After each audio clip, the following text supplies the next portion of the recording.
उसकी आंखों में क्रोध की अग्नि जल रही थी। इतनी देर क्यों हुई? वो दहाड़ा। टॉकिंग पीपल, जहां पुरानी कथाएं अपनी जड़ें जमाती हैं। बहुत समय पहले एक विशाल जंगल के बीचों बीच भासुरक नाम का एक क्रूर सिंह रहता था। वो रोज शिकार करता, सिर्फ भूख मिटाने के लिए ही नहीं बल्कि आनंद के लिए भी, और जितने जानवर वो खा सकता था उससे कहीं अधिक मार डालता था। जंगल में भय का माहौल था।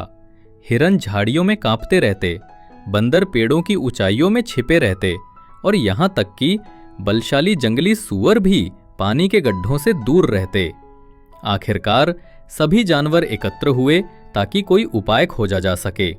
एक वृद्ध और बुद्धिमान हिरन आगे बढ़ा और बोला, यदि हम हर दिन एक जानवर सिंह के भोजन के लिए भेज दें तो वो बाकी का शिकार नहीं करेगा।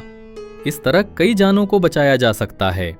अनिच्छा से सभी ने सहमति जताई और यह समझौता शुरू हो गया। एक दिन एक छोटे मुलायम रोएदार खरगोश की बारी आई। वो बिल्कुल जल्दी में नहीं था। भोर में सिंह के पास भागने की बजाय वो धीरे धीरे चलता रहा। रास्ते में घास खाता, धूप सेंकता और दोपहर ढलने के बाद ही पहुंचा। जब तक वो पहुंचा, सिंह का पेट गरजते बादलों की तरह गूंज रहा था। उसकी आंखों में क्रोध की अग्नि जल रही थी। इतनी देर क्यों हुई? वो दहाड़ा। उसकी अयाल फड़क रही थी। क्या तुम्हें अपनी जान प्यारी नहीं, नन्हे?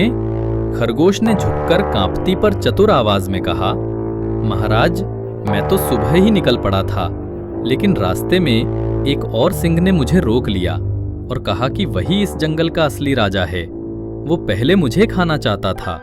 मैंने उसे कहा कि केवल बलशाली भासुरक ही मुझे खा सकता है, लेकिन वो हंसा और आपके अधिकार को चुनौती दे डाली। सिंह का घमंड भड़क उठा।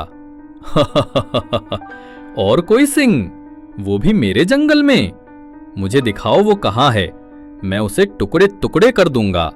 खरगोश क्रोधित सिंह को जंगल के भीतर एक पुराने पत्थर के कुएं तक ले गया। उसने कुएं के भीतर इशारा करते हुए कहा, महाराज, वो यहीं नीचे रेंगने झांक कर देखा और पानी में एक और सिंह उसे घूर रहा था। वो दरअसल उसका अपना प्रतिबिंब था। उसे अपना प्रतिद्वंदी समझकर उसने कुएं में दहाड़ लगाई। दूसरे सिंह ने भी उतनी ही जोर से दहाड़ लगाई।